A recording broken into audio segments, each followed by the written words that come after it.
Hi, everyone. Thanks to the organizers for organizing this. My name is Sedona. I'm a PhD candidate in the Bedecker Lab, and I'm here to tell you all today about my work on Polycomb-mediated genome organization and memory of repression. So the Polycomb system and Polycomb group proteins in general establish repressive domains across transcriptionally silenced loci. It's especially important for keeping genes relevant to development off at the correct time and place. And it's mediated by these two major complexes, Polycomb-repressive complex 1 and 2, which then demarcate domains with this repressive H3K27 trimethylation mark. And both of these proteins complexes can interact with each other and then also interact with the chromatin. And it's long been thought that this interaction itself with the chromatin reshapes the 3D genome, and that reshapement is functional for repression. And the way that it's been modeled over time is that you end up with the addition of members of these protein complexes, a compaction event like seen here, and just these beads on a string assays where you just add the Polycomb-repressive complex 1 in vitro. It's also been shown in super resolution storm microscopy from my advisor during his postdoc and several other groups. And then it also has this interesting tendency to separate different chromatin states into active and repressed kind of regions. And in recent years is this phase separation hypothesis that everyone has been talking about. But polycomb proteins themselves tend to form droplets in vitro, and then these compaction and separation events have kind of led to this hypothesis that you can sequester your active and repressed chromatin from each other. So essentially compact phase-separated domains enable repression. And there's implications of this model that I think are very important for our interpretation of biology, where phase separation and or stable compaction acts as actually a physical barrier to transcriptional activation. Compaction can prevent activating complexes from accessing DNA, and phase separation can sequester repressed regions from active, preventing active enhancers interacting with repressed promoters, for example. And this really builds a binary intuition of chromatin states where active is open and repressed is closed. In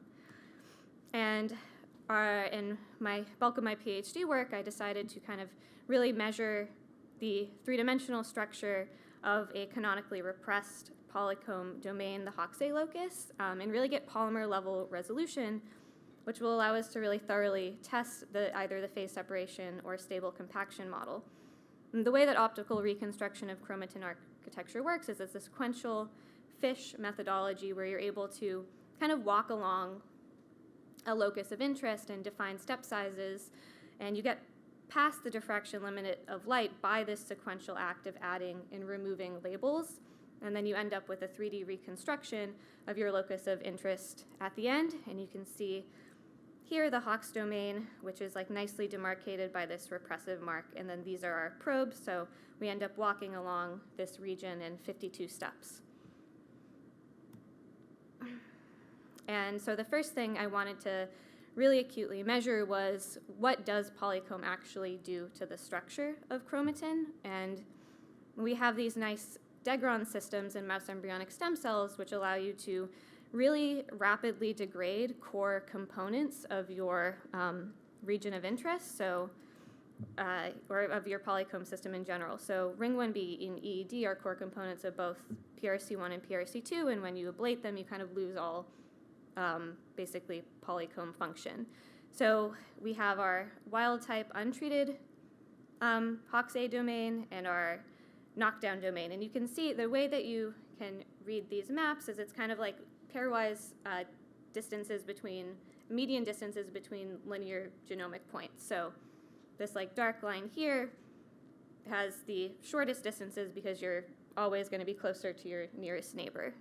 And you can see nicely that the areas of most interaction are these ones dictated by like where the polycomb domain kind of exists here. And then in this like downstream little bit of the polycomb domain, you also see increased or decreased distances because polycomb domains like to also interact with other polycomb domains. And then this sort of like self-interaction preference is largely lost when you remove the polycomb. And since these are true median distances and not like a sequencing read frequency, you can just kind of subtract the two populations and you see the areas of greatest change. And then you really see here that on average, Polycomb is compacting your chromatin. But like I said, I was really interested in kind of like how stable this phenomena is. And since ORCA is an intrinsically single cell technique, we can actually take every single one of our measured polymer traces and quantify compaction and separation in thousands of these single loci.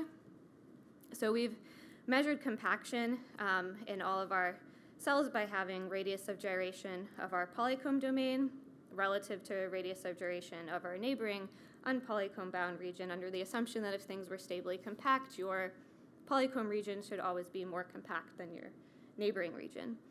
Similarly with separation, we basically took normalized distances of all of your polycomb to polycomb distances versus your polycomb to non-polycomb distance. It's kind of like a nearest neighbor measurement under the assumption that if you're truly separated out from your other chromatin state, your nearest neighbor should more consistently be polycomb versus something else. And we can plot these in our wild-type cells just as for every single trace, your polycomb radius of gyration versus your upstream radius of gyration. And I think these are some nice kind of examples of where like kind of the extreme end of the compaction is versus, the more extreme end of the decompaction is. And I think like of note here is that most of our data kind of sits just above this red line, which says that things are just a little bit more compact than your neighbor. But there's also like quite a bit of points where that's not the case, where things are decompact. And it's nice to see that when you remove polycomb, this trend goes away and you have kind of more of a 50-50 relationship. And I think this sort of histogram distribution plot here shows this nicely, that there's like a striking overlap in the distribution between your polycomb-bound and non-polycomb-bound chromatin, which was surprising to us since the model, it doesn't really jive well with the stable compaction for repression model. And we see a similar trend here when we plot our polycomb to polycomb and polycomb to non-polycomb distances, where you have a slight tendency for things to be more well separated that goes away when you remove polycomb, but when you plot the distributions, there's a significant overlap between these. And I like this because these are just like single cell traces, and I think if you were to put them in a bag and pull them out, you couldn't reliably tell me that this was something bound by polycomb versus not. So it's not a very stable state. And we really think that with our fixed imaging, we're really seeing that these single locus traces represent a snapshot of potential states that a locus can explore. And this invokes more of a sense of like dynamics. So how can dynamic chromatin folding lead to stable gene repression? And here we kind of turn to polymer modeling to search for potential functions for a dynamic 3D organization of polycomb chromatin. And we basically built upon some of the polymer simulations from the Mirny group that modeled loop extrusion in chromatin, and we built kind of an epigenetic memory system on top of it, where you have basically your polymer is moving around in a solution under certain thermal energy, and it's able to have blue states, which represent polycomb, and gray states, which are non-polycomb. And we needed to build multiple states into our system to maintain memory. That's a very important bit. And so the blue nucleosomes, or beads, are able to kind of stick to one another like polycomb chromatin is able to interact. And the multiple states here from light blue to dark blue kind of invoke the ways that the polycomb system builds multiple states into its biology. Here we have our model of our polycomb domain in blue, where you don't have polycomb-polycomb interaction, so kind of modeling our polycomb-free system. And you see that when you allow your polycomb mark to spread, but without any sort of attractive forces in the system, you end up with like quite a bit of ectopic or missing marks. And I'll go over here to the liquid-liquid phase separation example first, because you see this really nice stable droplet that's able to do a pretty good job of maintaining memory of the blue domain by nucleosome spreading, or by the polycomb mark spreading, but it actually has a tendency of kind of sucking in marks that you don't really want.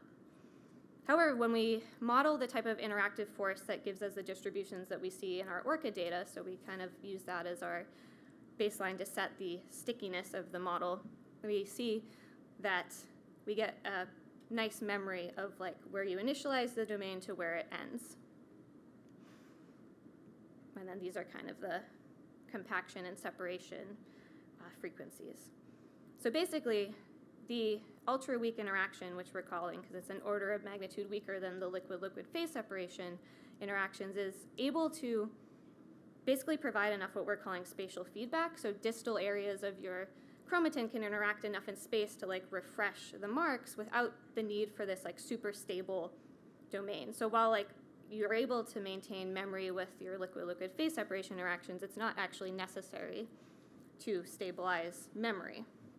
And so these are kind of like the same plots, but over time, where it's a single polymer. And I like to think of these as like single cell chip-seq plots that you're able to kind of like sample the same locus over time, which would be amazing if you could do in real life, but you can't. So you initialize a domain, you let the polymer move and the mark spread, and like I said, with no attraction, you end up with a very disorganized domain at the end. But both the weak 3D attraction and the droplet attraction are able to maintain memory. However, there's a tendency for, like I said, a lack of robustness in the droplet where ectopic marks tend to get like sucked in and then stabilized. So ultimately, spatial feedback allows enough polymer motion to refresh marks without stable compaction or droplet formation. And I think the interesting kind of biological implication here is that spatial feedback may actually give biology more room to play with domain stability and memory.